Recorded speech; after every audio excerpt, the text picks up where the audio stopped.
புதிய தமிழகம் கட்சி தலைவர் டாக்டர் கிருஷ்ணசாமி அறிக்கை ஒன்றை வெளியிட்டுள்ளார். அதில் 1996, 98, 99 என 4 ஆண்டுகளில் 3 முறை நாடாளுமன்ற பொதுத் தேர்தலை நடத்த வேண்டிய சூழல் ஏற்பட்டது. அடிக்கடி தேர்தல் நடத்தப்படுவதால் மக்களும் ஊழல்படுத்தப்படுகிறார்கள்.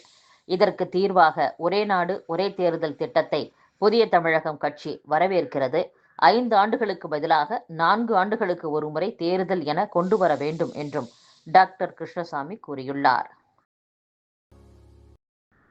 75 கோடி ரூபாய் கடன் வழங்கும் பணியினை முதலமைச்சர் மு.க.ஸ்டாலின் துவக்கி வைத்துள்ளார். பழமை வாய்ந்த கிறிஸ்தவ தேவாலயங்களுக்கு நிதி உதவி வழங்கும் திட்டத்தில் சிவகங்கை மாவட்டம் இடைக்காட்டூரில் உள்ள தூய இருதய ஆண்டவர் திருத்தலம் புனரமைப்பு பணிக்கு 1.55 கோடி ரூபாய் வழங்க அரசு முடிவு செய்துள்ளது. அதில் முதல் தவணையாக 77.6 லட்சம் ரூபாய்க்கான காசோலையை முதலமைச்சர் வழங்கினார். திருச்சி மாவட்டம் லால்குடியில் செயல்பட்டு வரும் தூய இருதய ஆண்டவர் தேவாலயம் மற்றும் சென்னை ஐனாவரத்தில் உள்ள நல்மெய்ப்பர் லுத்தரன் திருச்சபை ஆகியவற்றை புனரமைக்க தலா 20 லட்சம் ரூபாய் வழங்க முடிவு செய்யப்பட்டுள்ளது. அதில் முதல் தவணையாக தலா 15 லட்சம் ரூபாயை முதலமைச்சர் வழங்கினார். மசூதிகள் மற்றும் தர்காக்களுக்கு அடிப்படை வசதிகள் ஏற்படுத்த 5 கோடி ரூபாய் ஒதுக்கப்பட்டுள்ளது. அதில் முத்துப்பேட்டை தர்காவுக்கு முதல் தவணையாக 58.1 லட்சம், கடலூர் மாவட்டம் பன்ருட்டி தர்காவுக்கு 58.1, பரங்கிப்பேட்டை தர்காவுக்கு 73.7 லட்சம் ரூபாயை முதலமைச்சர் வழங்கினார். சிறுபான்மையினர் பொருளாதார மேம்பாட்டுக் கழக கடன் வழங்கும் திட்டம் வாயிலாக நடப்பாண்டு 75 கோடி ரூபாய் கடன் வழங்க இலக்கு நிர்ணயிக்கப்பட்டுள்ளதாக கூறப்படுகிறது. உலக செஸ் சாம்பியன் பட்டம் வென்ற குகேஷுக்கு 5 கோடி ரூபாய் பரிசு வழங்குவதாக முதலமைச்சர் மு.க.ஸ்டாலின் அறிவித்துள்ளார். சிங்கப்பூரில் நடைபெற்ற உலக செஸ் சாம்பியன்ஷிப் போட்டியில் தமிழகத்தைச் சேர்ந்த குகேஷ் சாம்பியன் பட்டம் வென்றுள்ளார். நடப்பு சாம்பியனான சீனாவின் டிங் லீரனை வென்று சாதனை படைத்துள்ளார். வேலூர், ஈரோட்டில் வெளிப்படையாக டெண்டர் கோராமல் அதிக விலைக்கு தண்ணீர் சுத்திகரிப்பு கருவிகள் வாங்கியதில் நடந்த முறைகேடுகளை மத்திய கணக்கு தணிக்கை அறிக்கை அம்பலப்படுத்தியுள்ளது. சட்டப்பேரவை கூட்டத்தொடரை அதிக நாட்கள் நடத்த வேண்டும் என்று முன்னாள் முதலமைச்சர் ஓ. பன்னீர்செல்வம் வலியுறுத்தியுள்ளார். திமுக தேர்தல் அறிக்கையில் ஆண்டுக்கு 100 நாட்கள் சட்டப்பேரவை கூட்டம் நடத்தப்படும் என்று வாக்குறுதி அளிக்கப்பட்டது.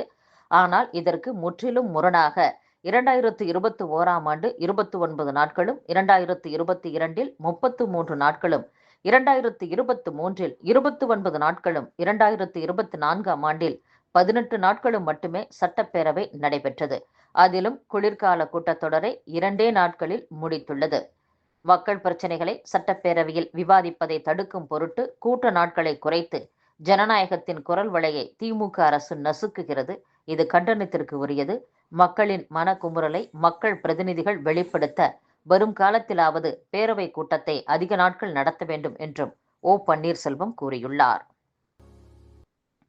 தமிழகத்தில் புயல் சின்னங்களால் கனமழை பெய்து வெள்ள பாதிப்பு ஏற்பட்டுள்ள நிலையில் மேலும் ஒரு புயல் சின்னம் வங்கக்கடலில் உருவாகிறது. இதன் காரணமாக தமிழகத்தில் டிசம்பர் 16ஆம் தேதி முதல் கனமழை பெய்யும் என்று வானிலை ஆய்வு மையம் தெரிவித்துள்ளது. மாநிலங்களின் சுயமரியாதையை மீட்டெடுக்க ஜனநாயக சக்திகள் ஒன்றிணைவோம் என்று முதலமைச்சரும் திமுக தலைவருமான மு.க.ஸ்டாலின் அழைப்பு விடுத்துள்ளார். மேலும் ஒரே நாடு ஒரே தேர்தல் நடைமுறை மூலமாக கொடுங்கோன்மைக்கு வழிவகுக்க மத்திய பாஜக அரசு நினைப்பதாகவும் அவர் குற்றம் சாட்டியுள்ளார். பென்சல் புயலால் பாதிக்கப்பட்ட பல இடங்களில் நிவாரணங்கள் உண்மையாகவே பாதிக்கப்பட்ட மக்களை சென்றடையவில்லை என்றும், பாதிக்கப்பட்ட மக்கள் ஆங்காங்கே சாலை மறியலில் ஈடுபடுவதாகவும் தகவல்கள் வந்துள்ளன. எனவே அரசின் நிவாரணப் பொருட்கள் மற்றும் நிவாரண நிதியை பாதிக்கப்பட்ட அனைவருக்கும் திமுக அரசு வழங்க வேண்டும் என்றும் எடப்பாடி பழனிசாமி கூறியுள்ளார்.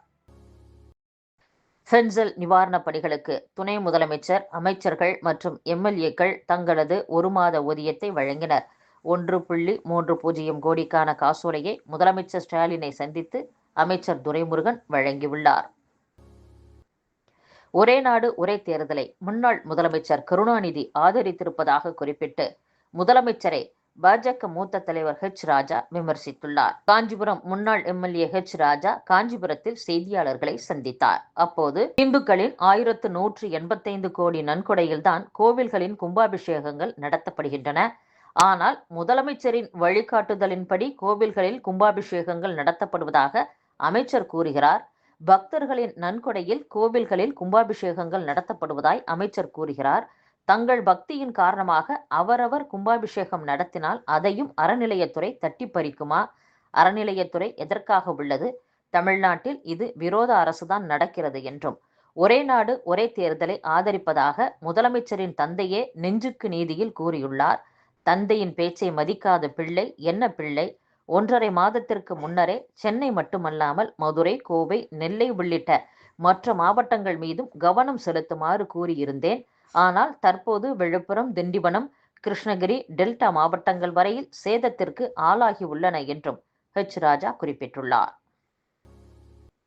பென்சல் புயலால் பாதிக்கப்பட்ட அனைவருக்கும் நிவாரணம் வழங்க வலியுறுத்தி திண்டிவனம் அருகே தேசிய நெடுஞ்சாலையில் பாமகவினர் சாலை மறியல் போராட்டத்தில் ஈடுபட்டனர்.